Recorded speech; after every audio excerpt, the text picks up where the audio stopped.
नमस्कार, मैं प्रियंका। आप देख रहे हैं 4 पीएम। क्या मोदी की कुर्सी को बचाने के लिए सुप्रीम कोर्ट पर दबाव बनाया जा रहा है?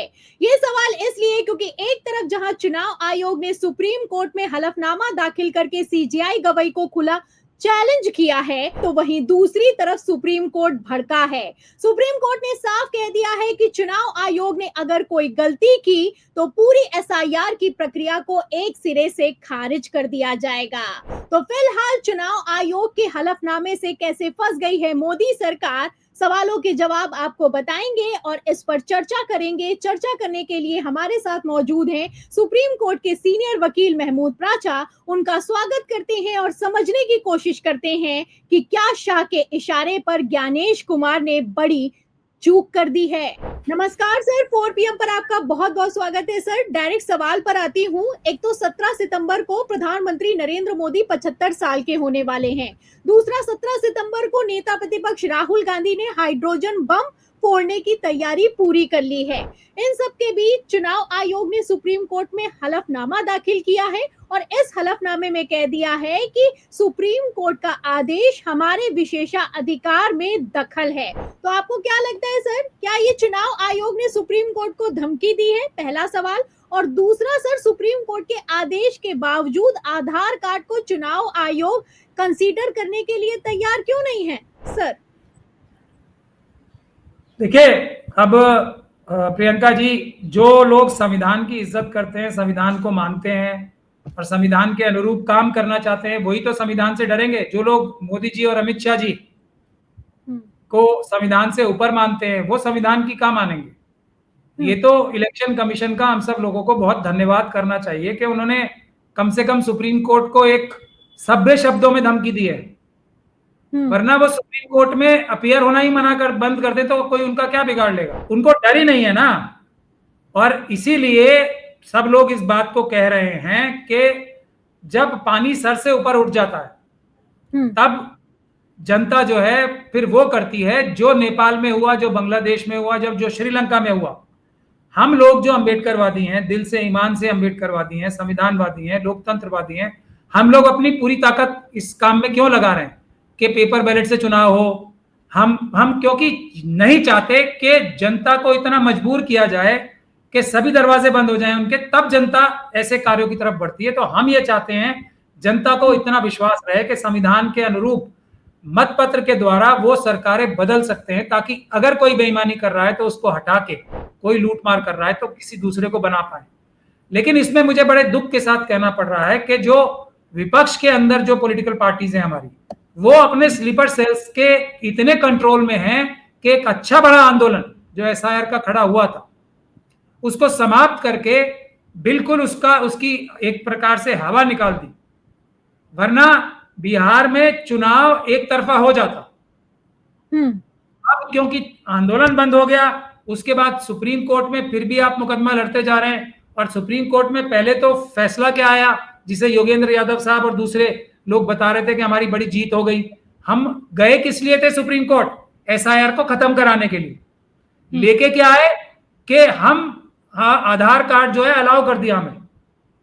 अब आधार कार्ड जमीन पे अलाउ हो रहा है या नहीं हो रहा है, ये अब सारे के सारे लोग बता ही रहे हैं कि वो कोई डॉक्यूमेंट मान ही नहीं रहे हैं। लाखों वोट कट जाएंगे तो राहुल जी, तेजस्वी यादव साहब चुनाव कैसे जीतेंगे? उसके बाद मशीनों से चुनाव होंगे और मशीनों पे कोई कंट्रोल भी नहीं करने का इनके पास कोई सिस्टम, तो चुनाव कैसे जीतेंगे? जीता हुआ चुनाव हारने की तरफ बिहार बढ़ रहा है। लेकिन अभी भी ऑपोजिशन की पॉलिटिकल पार्टीज को ख्याल नहीं आ रहा इस बात का कि चुनाव आयोग किसी से नहीं डर रहा। वो तो खुलेआम कह रहे हैं ना कि सुप्रीम कोर्ट कौन है, ठेंगा दिखा रहे हैं सुप्रीम कोर्ट को आधार कार्ड मानने में भी।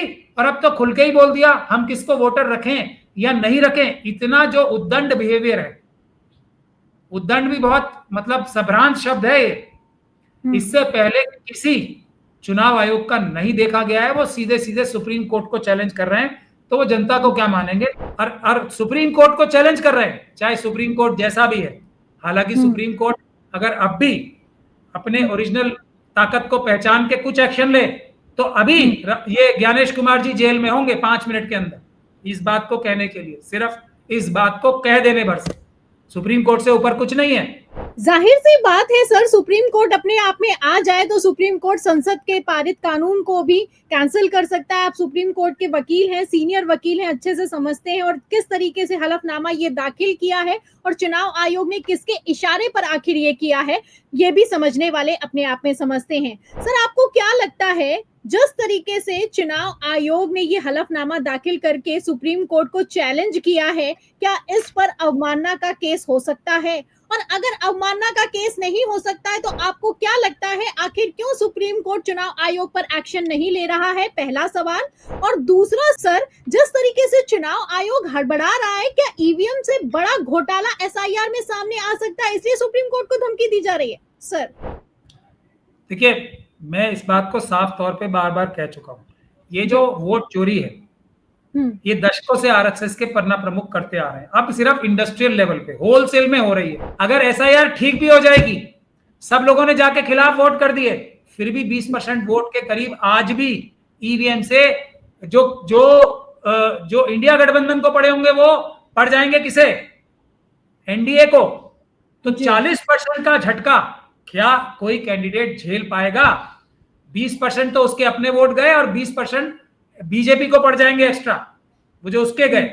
तो ये बुनियादी बात है, इसीलिए हम बोल रहे हैं कि सिर्फ और सिर्फ मिलकर हम मतपत्र से चुनाव कराने की आंदोलन करें। अगर वो हो जाता है या मशीनों में हेराफेरी कम करने के जो तरीके हमारे पास हैं उसको इंप्लीमेंट कर देते हैं, तब बीजेपी बिहार में चुनाव हारेगी। जैसे ही बीजेपी बिहार से चुनाव हारती है, वैसे ही नीतीश कुमार और चंद्रबाबू नायडू जी फौरन सरकार से समर्थन वापस लेंगे और जो अगली सरकारें आएंगी वो मोदी जी, अमित शाह जी को और बीजेपी और आरएसएस के सभी लोगों को जेलों के हवाले करेंगी, एक निष्पक्ष इन्वेस्टिगेशन के द्वारा और एक निष्पक्ष ट्रायल के द्वारा। ये इस देश की सच्चाई है।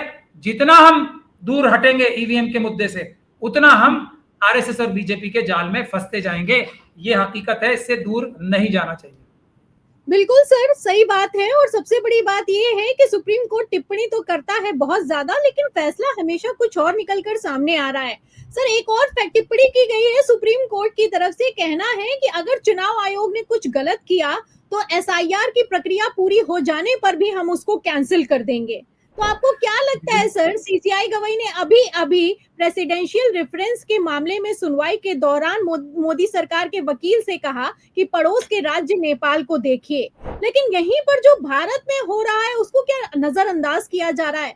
आपको क्या लगता है सर, टिप्पणी तो की जाती है कि हम चुप नहीं बैठेंगे, लेकिन फैसला आखिर क्यों कुछ और आता है? आप तो सुप्रीम कोर्ट की हियरिंग में जाते हैं, सुप्रीम कोर्ट में सुनवाई दलीलें देते हैं, आपको क्या लगता है वजह क्या है? देखिए, जो ये चीज जनता का गुस्सा कम करने के की जाती है ना, ये एक बड़ी स्ट्रेटेजी का हिस्सा लगती है मुझे साफ साफ, कि अगर ऐसी टिप्पणियां की जाएंगी तो जनता का गुस्सा कुछ शांत हो जाएगा। वो ये सोचेंगे कि सुप्रीम कोर्ट आज नहीं तो कल हमारी रक्षा कर लेगा और जन आंदोलन उतना मजबूत नहीं हो पाएगा। लेकिन नेपाल में यही हुआ था, लोग सुप्रीम कोर्ट से भी नफरत करने लगे थे।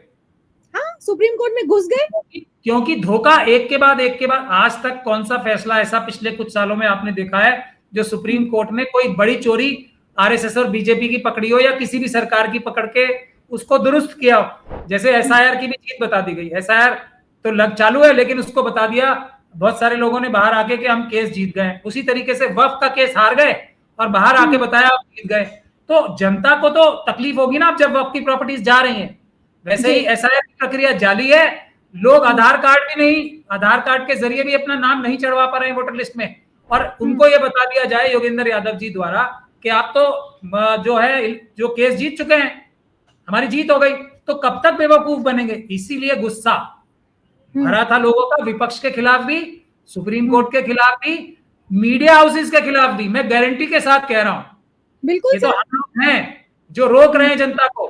किसी भी हालत में हम भारत में वो नहीं होने देना चाहते और नहीं होने देंगे, लेकिन उसका रास्ता एक ही है कि बड़ा जन आंदोलन हो और सुप्रीम कोर्ट और दूसरी जो संवैधानिक संस्थाएं हैं वो संविधान के हिसाब से फैसले करना शुरू करें। भाई, आटे में नमक मिला लो, नमक में आटा मत मिलाओ ना। इतनी अन्याय मत करो कि जनता त्राही त्राही करने लगे और कोई रास्ता ही ना मिले उसे। तो थोड़ा बहुत सुप्रीम कोर्ट को भी सोचना चाहिए कि थोड़ी तो रिलीफ दे दें। जो एक्चुअली उनको मिले। बिल्कुल सही बात है सर। अति इतनी ना हो जाए कि हद पार हो जाए। पहली बार मोदी काल में ऐसा हो रहा है कि संवैधानिक संस्थाएं अपने आप में टकरा रही हैं। चुनाव आयोग है कि सुप्रीम कोर्ट की सुनने के लिए तैयार नहीं है। मोदी जी के सांसद हैं कि सुप्रीम कोर्ट को धमकी देते हैं। राष्ट्रपति हैं कि सुप्रीम कोर्ट से 14 सवाल करती हैं। सुप्रीम कोर्ट टिप्पणी तो करता है लेकिन कोई ऐसा पुख्ता फैसला नहीं निकलकर सामने आता है। फिलहाल जो कुछ भी चल रहा है, जाहिर सी बात है, जैसा सीजीआई गवाई ने कहा कि नेपाल को देखना होगा, तो देखना जरूरी है और वहां से सीख लेना भी जरूरी है कि हम उन गलतियों को ना दोहराएं। फिलहाल सर आपने हमें समय दिया, हमारे सवालों के जवाब दिए, बहुत बहुत शुक्रिया सर। हमें समय देने के लिए बहुत बहुत धन्यवाद आपका, बहुत बहुत शुक्रिया आपका। तो सुना आपने, ये थे हमारे साथ सुप्रीम कोर्ट के सीनियर वकील महमूद प्राचा। उन्होंने साफ साफ कह दिया है कि अब तो अति हो चुकी है, हद पार हो चुकी है। मतलब चुनाव आयोग जैसी संस्था सुप्रीम कोर्ट को चैलेंज करती है और सुप्रीम कोर्ट है कि किसी तरह का कोई सख्त एक्शन नहीं लेता है। और क्यों नहीं लेता है, इसको लेकर कई तरह के सवाल हैं और इन्हीं सवालों के जवाब महमूद प्राचा ने हमारे चैनल पर दिए हैं। फिलहाल इन जवाबों पर, सुप्रीम कोर्ट के हालत पर और चुनाव आयोग के हलफनामे पर आपको क्या लगता है? क्या एसआईआर ईवीएम से बड़ा घोटाला है और क्या इसको एक्सपोज होने के लिए शाह के इशारे पर चुनाव आयोग ने सुप्रीम कोर्ट में हलफनामा दाखिल करके बड़ी चूक कर दी है? इन सवालों के जवाब में, इस पूरी चर्चा पर जो भी आप सोचते हैं हमें कमेंट बॉक्स में जरूर लिखें। वीडियो को ज्यादा से ज्यादा शेयर करें, हमारे चैनल को लाइक करें, सब्सक्राइब करें, ज्वाइन करें। फिर मिलते हैं अगली खबर के साथ, अगली चर्चा के साथ। तब तक के लिए धन्यवाद।